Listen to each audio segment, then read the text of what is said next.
Steinhouse, and welcome to today's Money Chat Now interview. In this portion of the show, I take the opportunity to interview interesting people and introduce you to their products, their services, or just their good intentions. Hey, if you'd like to be a guest on my show, you can go to thelarrysteinhouseshow.com/guest. That's thelarrysteinhouseshow.com/guest. Let us know why you want to be interviewed, and I'm sure we can make that happen. All right, let me tell you a little bit about today's guest. My guest was born and raised in Poland. He came to America in 1988 without even $1 in his pocket, and he wasn't even able to speak the English language. He worked in construction since 1988 and restaurants businesses for 7 years as a chef. He was continuing to work hard, and he considers himself an entrepreneur, a real estate investor, a stock trader, owner of a construction company, and other businesses. He is the father of 4 great kids. He's happily married. He owns a public adjusting company, and I want to learn all about him. So let's welcome to the show my guest, Peter Bondarenko. What's going on, Peter? What's happening, man? A lot of going on. The world is an interesting place. What's an interesting place? The world. The world? So you got to tell me about Poland, speaking of the world. What's going on? What goes on in Poland? Right now, a big mess. With everything going on with the Ukraine. Well, I'm sure, but tell me about when you were there. So you came here in 1988, right? Yeah. So were you how old? I was 16 when I came here. You were 16, you didn't even speak English. Correct. By the way, I do have to say one word. I'll be back. I do have to say one thing. Did you get that jacket from Poland? No. You know, because, you're competing with me here. No, I think that came from China. And I'm very upset about it. I mean, they let you in my studio wearing that jacket? I'm just trying to be like you, Larry. All right, well, that's fine. I'm gonna have to. You're my mentor. I'm gonna have to be cool with it. You're clashing me. I mean, I'm looking at this video, going, wait, what's this? The Blue Jacket Brigade or something? I didn't know you were gonna wear that jacket. I always, excuse me. I always wear this jacket. All right. So I'm sorry. So tell me more about Poland. It's an awesome country. It's a lot of history. So why did you leave? Well, to create a better life, a chance of better life. Well, you were 16. Did you have a choice? Well, I was actually in an orphanage at the time. Really? Yes. So my aunt and uncle actually brought me here. It was my godfather because, I was in an orphanage. I was on my own, and they wanted to have better chance for me. So interesting. I said, hey, everybody wants to go to America. It's a land of opportunity. Absolutely. So tell me about that. So you're in Poland. Now you're in an orphanage, and your aunt and uncle live here. Is that what it was? Yes. And they reached out to them and said, "Hey, send them here." Yeah, they well, it was more complicated now. It's a long story, but they tried to make things work for me to come here, and they made it happen. All right. It took a while. Had to do some things, but they said, hey, come over here. If you like it, stay. If you don't, you can always go back. So they basically rescued you? Yes. That's pretty wild. That's very impressive. Yeah. Are they still with us? No, unfortunately, no. I'm sorry to hear that. Yeah, I'm sorry to hear that. So you lived with them for a while, I guess? Is that what happened? Oh, yeah. Ever since 88. Okay, great. I lived with them for a long time. Actually, most of it in Northeast Philly. Well, so you come here, you don't speak the language. Is it a big Polish population where you came in Philly? No, actually, believe it or not, not. The whole neighborhood where I spent a lot of time, there wasn't really many Polish-speaking people. So how did you communicate? I tried to learn English as fast as I could. Well, I went to high apparently you school. did a good job because you speak it pretty well, but it's been a while. So how long did it take you to actually have normal conversations with people? About 6 months. About 6 months I was kind of familiar with it, but probably a year or two to really be more fluent.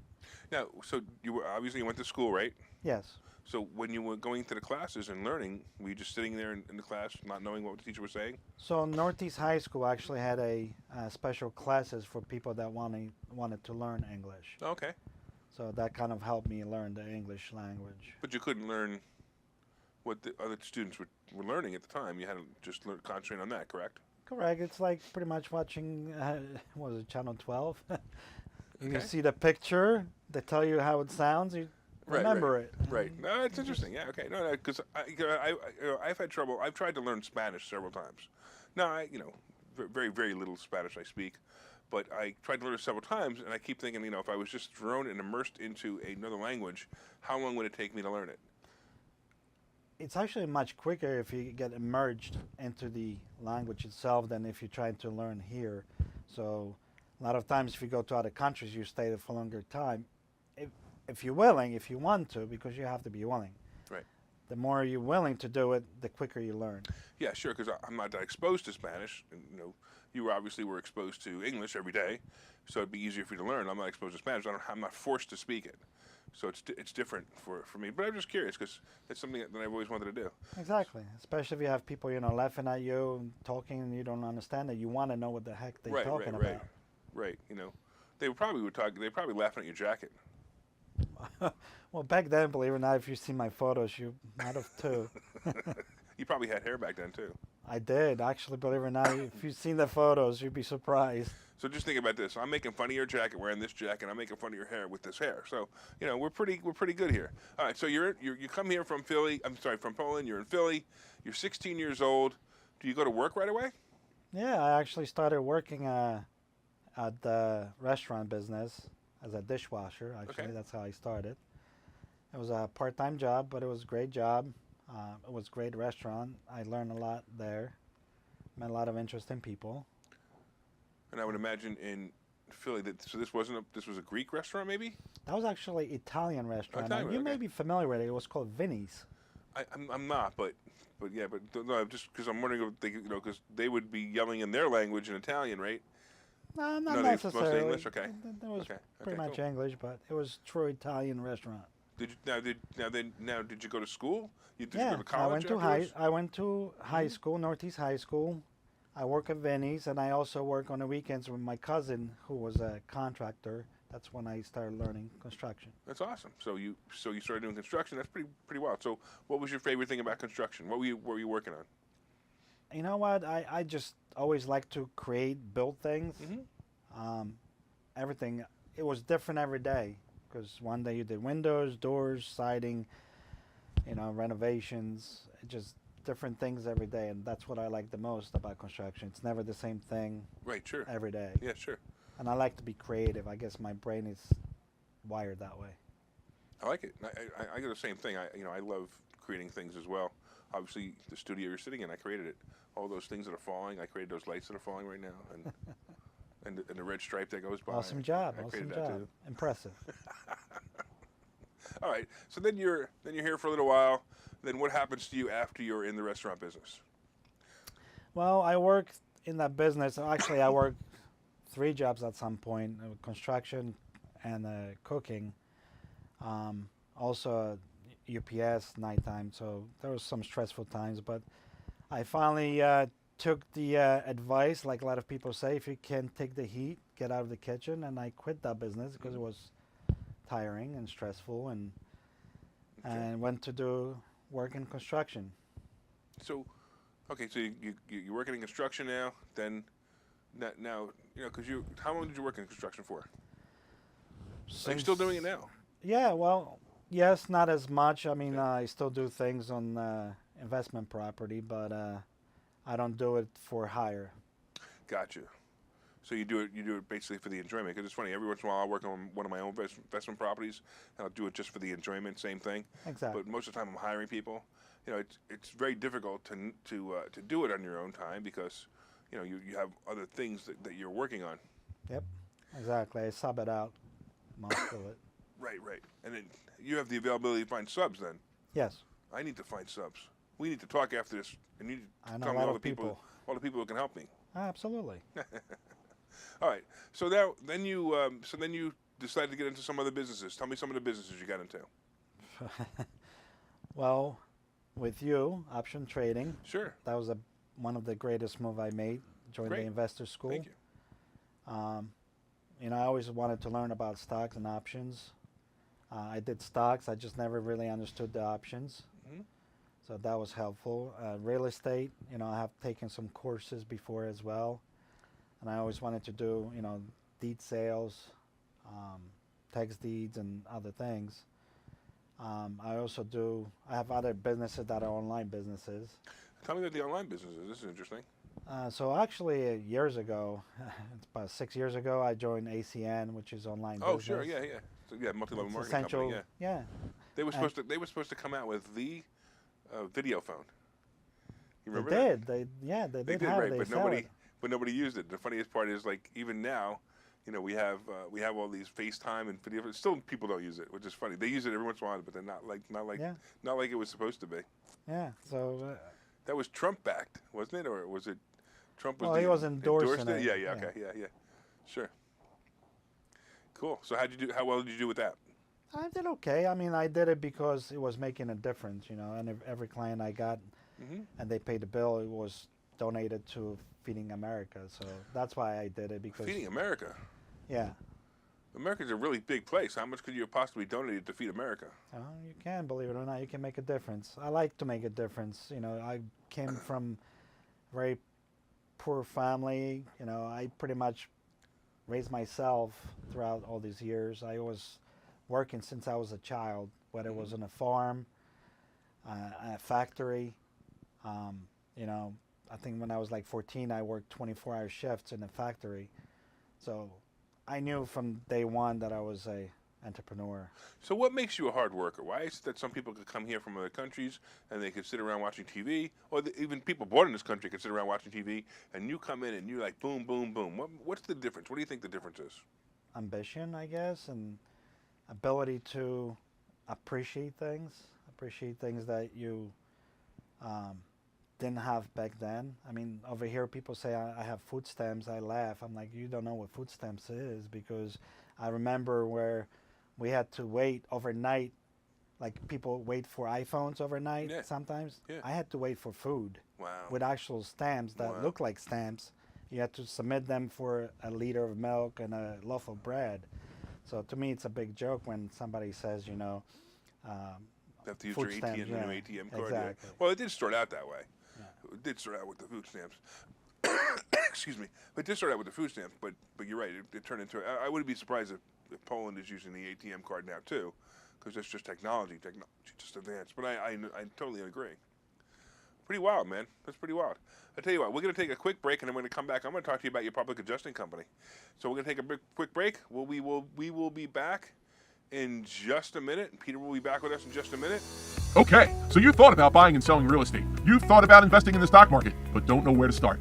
Well, what if you could find a place to unlock strategies to master both real estate and the stock market, all without the headache? That place is Investor Schooling, hosted by Larry Steinhouse, an expert in real estate, financial literacy, and the ins and outs of the stock market. You can attend Investor Schooling in person or online 8 times a month. You can and will learn how to make money in real estate, and you will learn mastery of stock techniques such as options and covered calls. You will even get a chance to ask one of your burning questions to the stock options sultan, the master of picks and plays. Call 866-424-2829 for free information and receive a complimentary pass to attend classes, or register online at investorschooling.com. Don't delay. These passes are limited. So what are you waiting for? Call 866-424-2829. That's 866-424-2829. Or visit investorschooling.com. That's investorschooling.com.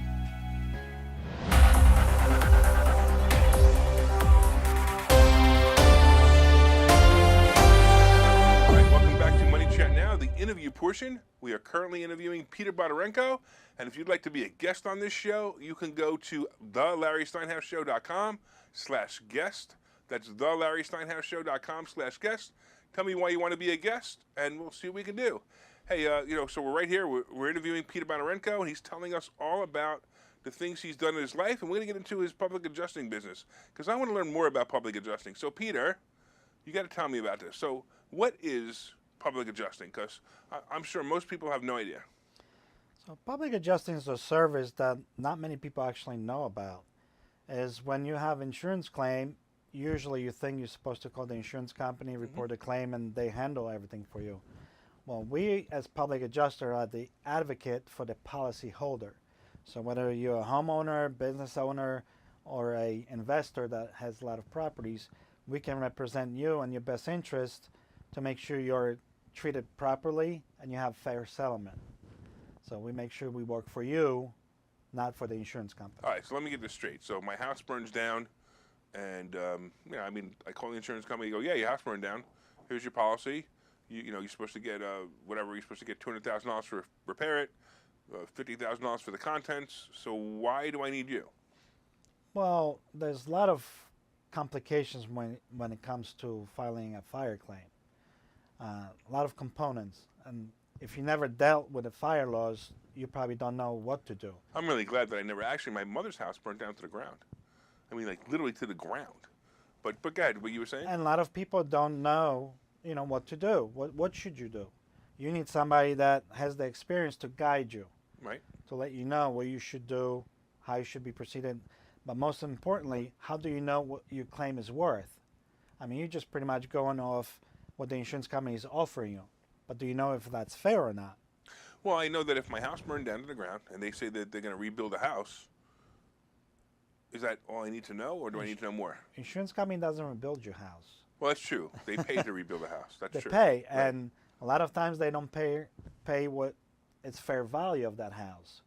So every policy is different, and that's why we try to be proactive and review your policy before something happens, because a lot of times people don't have enough coverage.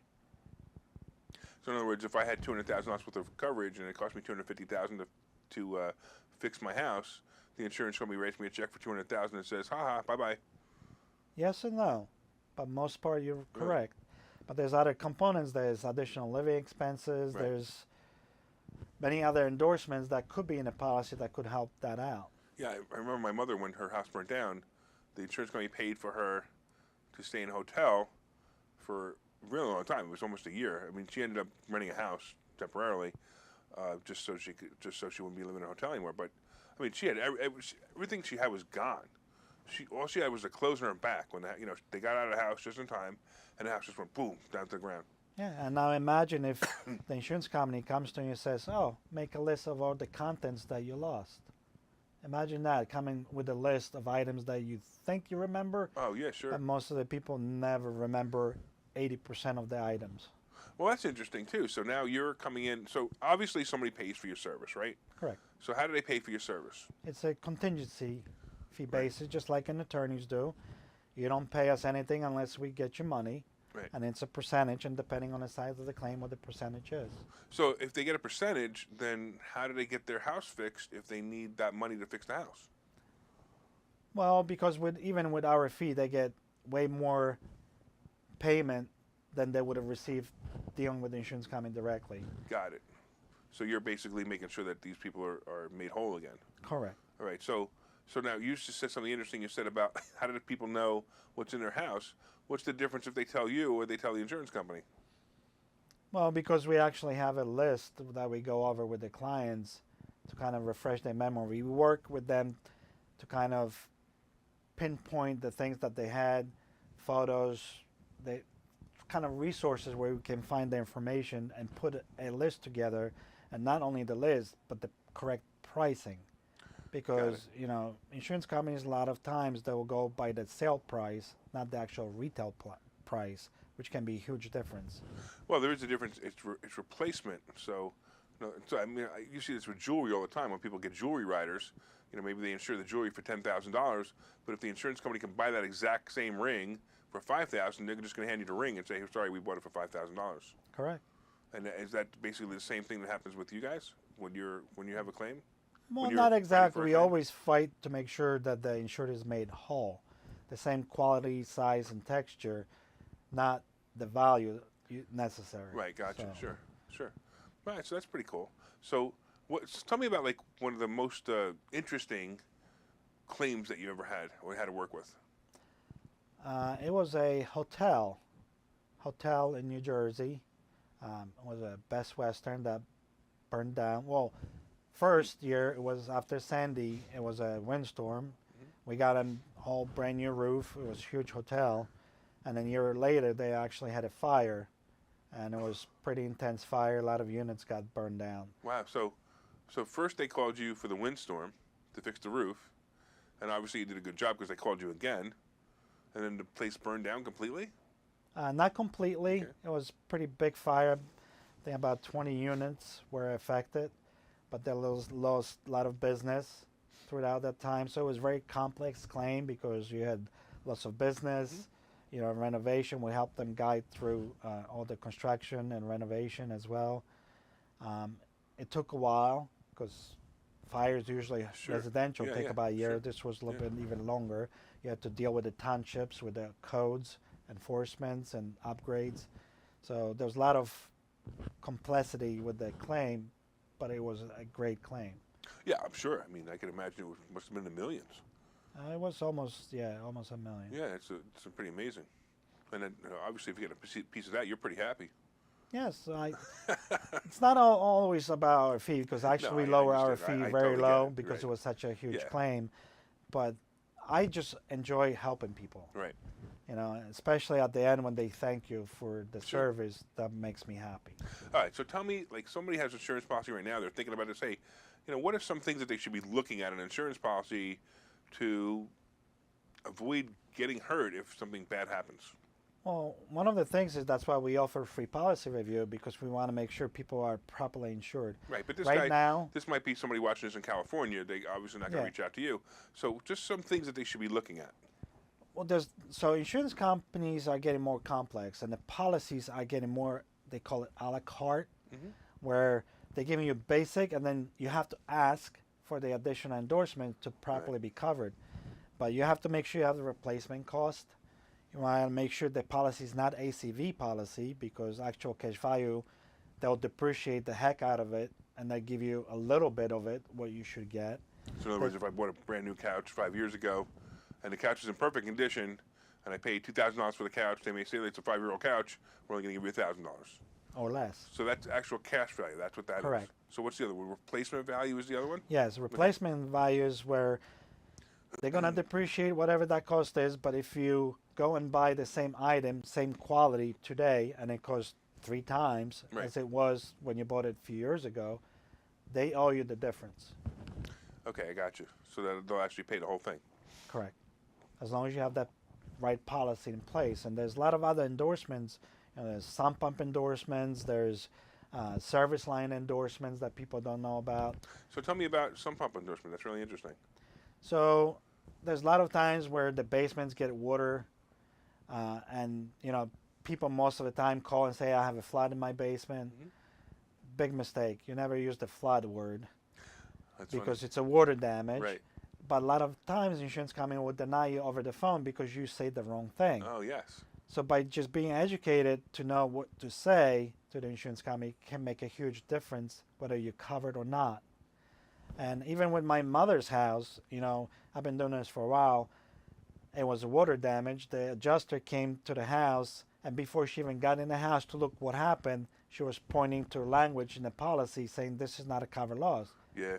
And I said, no, you're wrong. It is a cover loss. And we won. They paid. But even a lot of adjusters, insurance adjusters, don't understand the policy language. And that's the key. Understanding the policy language and all the endorsements. Interesting. Because I've had claims. I've had several rental properties for years. I've had a couple of claims. And most of them went well. I had one that, they flat out declined me, but I actually kind of figured they were going to decline me when the water line going from the street to the house burst, but didn't do any damage to the house. And I was kind of hoping I would get, that water line replaced, but no, that didn't quite happen. That was very expensive, by the way. And I had some of those paid, actually, believe it or not. Really? Depending how you present the claim. Okay. Well, see, I should have called you. See, now what you do know. I know? What do I know? Call me first. Right. If anything happens in the future. There you go. All right. So now, how does somebody? So somebody has a claim, and they don't really know about public adjusting, or they don't want to pay a public adjuster. The first thing they're going to do is they're going to call their insurance company, and they're going to try to negotiate or try to work with the insurance company, and then they feel that they've made a mistake, that they probably should have called an adjuster. Is it too late?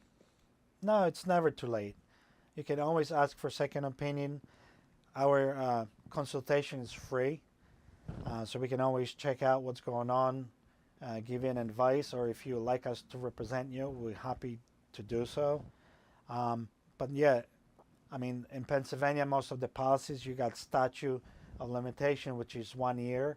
So even if you file the claim and a few months later you still have a hard time dealing with the insurance company, give us a call. We'll gladly review, see what's going on, and see if we can help you. I had one actually where hail damage. I didn't even know it. And I canceled the policy. Like, I went to another company 2 months after the hail damage. And when they found the hail damage, I actually went back to the old company and they actually paid it. I was actually very surprised. Yeah, as long as it was when it happened, when you had the coverage with that insurance company, Right. that's who is responsible. Yeah, we were able to prove it. And makes it a little more difficult to deal with them because you're not with them anymore, but you can still do it. They were fine. Actually, it was pretty easy to deal with them. All right, so tell me a little bit. How can people? So first of all, what's the name of your company? PB Adjusting. PB Adjusting. Yeah. What does the peanut PB butter. stand? What does the PB stand for? Peter Bondarenko. I kind of figured that. Well, you said peanut butter. I just, I thought that was pretty funny too. So how can somebody get a hold of you? Well, they can go on to their website, www.pbadjusting.com, or they can find me on the social media. Is there a phone number they can call? Yeah, absolutely. 267-392-9907. That's my cell phone and direct line. Or they can call the office at 215-388-2056. That sounds great, man. Hey, I want to thank you for coming in. It's pretty awesome, man. I learned a lot, actually. I learned a lot about you, and I learned a lot about public adjusting. All right. Hey, I want to thank you all, the rest of you guys, all for watching. I really appreciate it. My name is Larry Steinhouse. I am the host of Money Chat Now. Money Chat Now is live every morning at 7:30, and you can find us on Facebook, LinkedIn, Twitter, and YouTube. And if you'd like to be a guest on this show, you can go to thelarrysteinhouseshow.com/guest. Let us know why you want to be interviewed. That's thelarrysteinhouseshow.com/guest. And hey, we hope you enjoyed today's interview with Peter Bondarenko, and we hope you'll tune in again. And most importantly, make it a profitable day. Take care. Thanks.